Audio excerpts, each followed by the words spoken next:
कहानी की शुरुआत होती है रेज़म्बोल नाम के एक गांव में, जहां के लोग एल्केमी नाम की विद्या का इस्तेमाल करते थे। इस विद्या के जरिए लोहे की चीजें भी सोने की हो जाती थी और कुछ लोग तो इस विद्या का इस्तेमाल मरे हुए लोगों को जिंदा करने के लिए भी करते थे। मगर ये अफवाह थी कि अगर एक्सपेरिमेंट के दौरान कोई भी गड़बड़ी हुई तो भयंकर तबाही मचेगी। इसके बाद हम एडवर्ड और अल्फोंसे नाम के दो भाइयों को देखते हैं, जो कि बचपन से ही एल्केमी सीख रहे थे।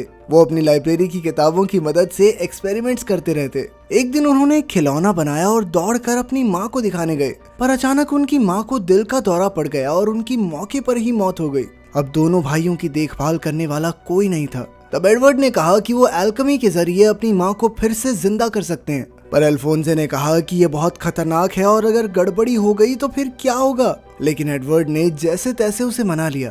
इसके बाद उन्होंने किताब में लिखा हुआ सारा सामान इकट्ठा किया और एक जादुई गोले के बीच में रख दिया। फिर जैसे ही उन्होंने मंत्र बोलने शुरू किए, अचानक गोले में जबरदस्त ऊर्जा पैदा होने लगी और वहाँ एक बहुत ही भयंकर बवंडर बन गया। कुछ ही पलों में उस जादुई बवंडर ने पूरा घर उखाड़ कर रख दिया।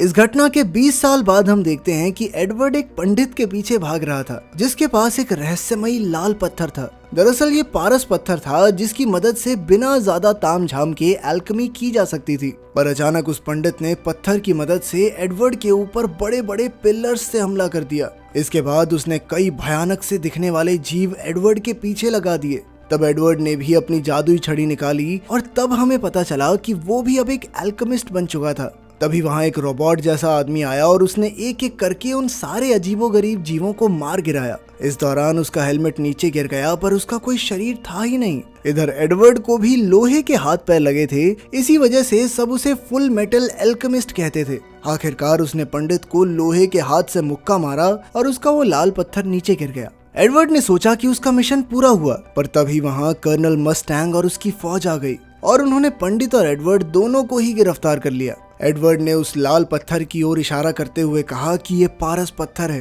पर कर्नल मस्टैंग ने उसे दिखाया कि वो नकली था। ये देखकर एडवर्ड बहुत दुखी हो गया, क्योंकि वो इतने सालों से उस पत्थर को ढूंढ रहा था। तभी वो रोबोट जैसा आदमी वापस आया, जो कि कोई और नहीं एडवर्ड का भाई अल्फोंसे ही था। बाद में सब मिलिट्री बेस पहुंचे तो कर्नल मस्टैंग ने कहा कि पारस पत्थर जैसी कोई चीज नहीं होती। वो पत्थर जो पंडित के पास था वो उसकी शक्तियों की वजह से चल रहा था। मगर एडवर्ड को अब भी विश्वास था कि कहीं ना कहीं उसे पारस पत्थर जरूर मिलेगा। वो इस पत्थर के जरिए अपने हाथ पैर और अपने भाई का शरीर वापस लाना चाहता था। खैर, फिर घर लौटते हुए एडवर्ड को अपनी बचपन की दोस्त विनरी मिल गई। जब उसे एडवर्ड की कहानी का पता चला तो उसने कहा कि वो भी उसकी मदद करेगी उस पत्थर को ढूंढने में। उधर वो पंडित मिलिट्री के चंगुल से बचते हुए एक खुफिया कमरे में पहुंचा, जहां 3 जादुई गैंगस्टर्स उसका इंतजार कर रहे थे। उनकी लीडर का नाम था लश। इसके अलावा ग्रुप में एनवी नाम की एक लंबी लड़की थी, जो किसी का भी भेस बना सकती थी, और ग्लूटोनी नाम का एक लड़का भी था, जो कुछ भी खा सकता था। असल में लश ने ही पंडित को किसी काम पर भेजा था,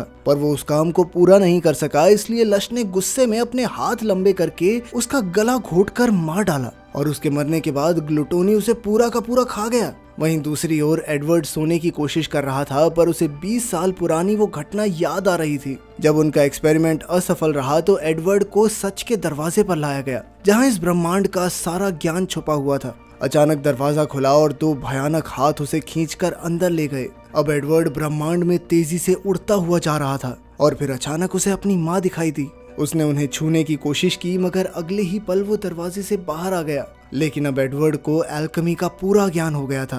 तभी वहाँ एक धुएं के बादल जैसी मूर्ति आई, जिसने कहा कि अगर कोई किसी मरे हुए इंसान को जिंदा करना चाहता है तो उसके बदले में अपने शरीर का एक हिस्सा देना होगा। एडवर्ड अपनी माँ को वापस लाना चाहता था, इसलिए उस परछाई ने उसका एक पैर ले लिया। बाद में जब एडवर्ड की आंख खुली तो वो अपने घर में था और घर वैसा का वैसा था, पर उसका पैर कट चुका था और उसका भाई अल्फोंसे भी कहीं नजर नहीं आ रहा था। तब उसे एहसास हुआ कि अल्फोंसे ने शायद उनकी माँ को वापस लाने के लिए खुद को ही कुर्बान कर दिया हो। इसके बाद एडवर्ड उस जादुई गोले के पास गया, जहां उन्होंने एक्सपेरिमेंट किया था। वहाँ एक काले रंग के धुएं वाला अजीब सा जीव था, जो उनकी माँ तो बिल्कुल नहीं थी। तब गुस्से में वो एक आर्मर सेट से टकराया और अपने भाई को वापस जिंदा करने के लिए पूजा करने लगा। एक बार फिर से वो सच के दरवाजे के सामने आ पहुंचा। इस बार उसे अपने भाई को जिंदा करना था, तो उसके बदले में उसने अपना एक हाथ दे दिया। जब उसकी आंख खुली तो उसने देखा कि अल्फोंसे जिंदा हो गया था, पर उसका शरीर नहीं था। बल्कि वो एक रोबोट जैसा दिख रहा था। खैर, अब वर्तमान समय में कर्नल मस्टैंग दोनों भाइयों और विनरी को टकर नाम के एक एल्केमिस्ट के पास लेकर आया,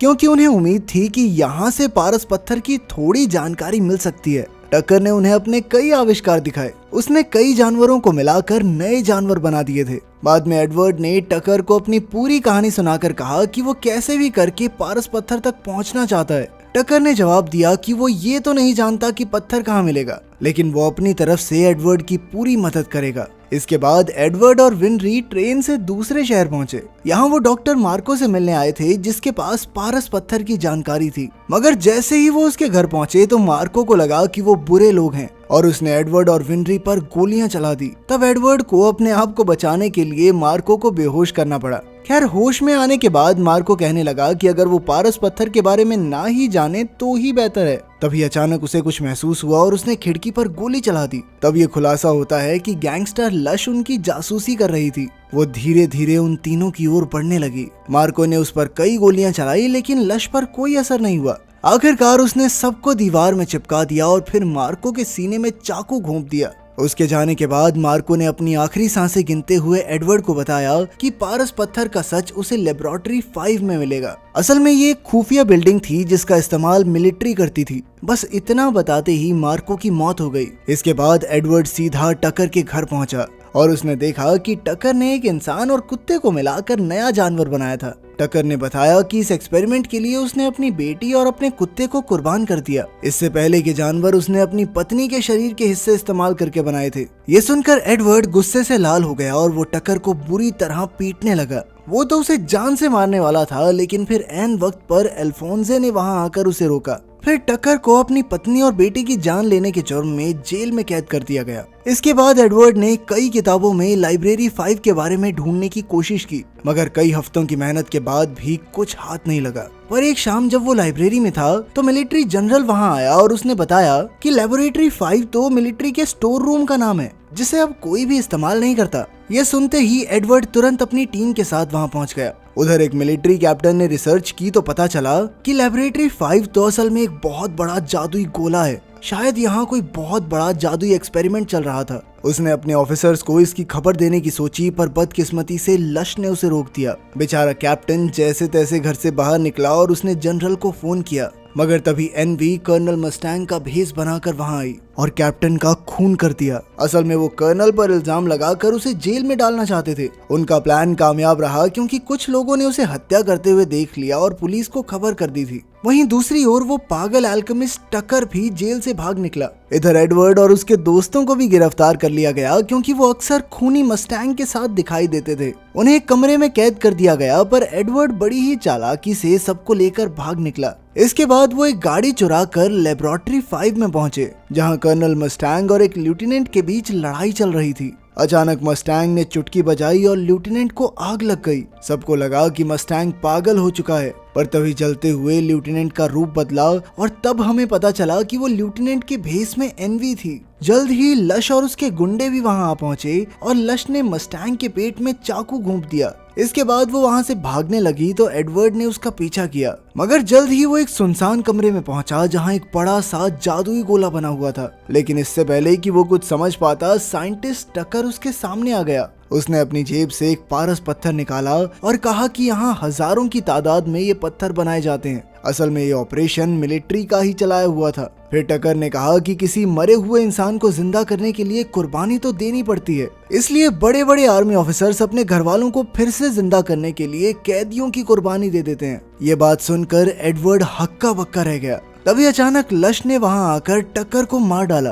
क्योंकि उसने एडवर्ड को खुफिया राज बता दिया था। तब ये खुलासा होता है कि लश ने असल में जन्म नहीं लिया, उसे किसी ने एल्केमी से ही बनाया था, इसीलिए वो एक आम इंसान से कहीं ज्यादा शक्तिशाली है। तभी इस पूरे ऑपरेशन का मास्टरमाइंड जनरल वहां आया। उसने बताया कि उसका असली मकसद है ऐसे ही सुपर नेचुरल लोगों की फौज खड़ी करना, और लश उसके सबसे ताकतवर योद्धाओं में से एक थी। इसके बाद उसने कमरे की बत्ती जलाई तो छत पर हजारों बेजान रोबोट्स लटके हुए थे। फिर जनरल ने सभी पारस पत्थर सिलेंडर्स के जरिए रोबोट्स तक पहुंचाए और जैसे ही वो रोबोट्स की छाती में पहुंचे तो वो एक एक करके जिंदा होने लगे। अपने बनाए रोबोट्स को देखकर जनरल खुशी से झूम उठा और उनसे मिलने गया, मगर ये क्या, जल्द ही रोबोट्स ने उसे घेर लिया और नोच नोच कर खा गए। जल्द ही कर्नल, अल्फोंसे और विनरी भी कमरे में आ पहुंचे और फिर एडवर्ड के साथ मिलकर रोबोट्स का सामना करने लगे। रोबोट्स बहुत ज्यादा थे, इसीलिए उन्हें लग रहा था कि आज तो यहीं मारे जाएंगे, पर तब कर्नल मस्टैंग ने कहा कि रोबोट्स को मारने के लिए उनके सर आपस में टकराने होंगे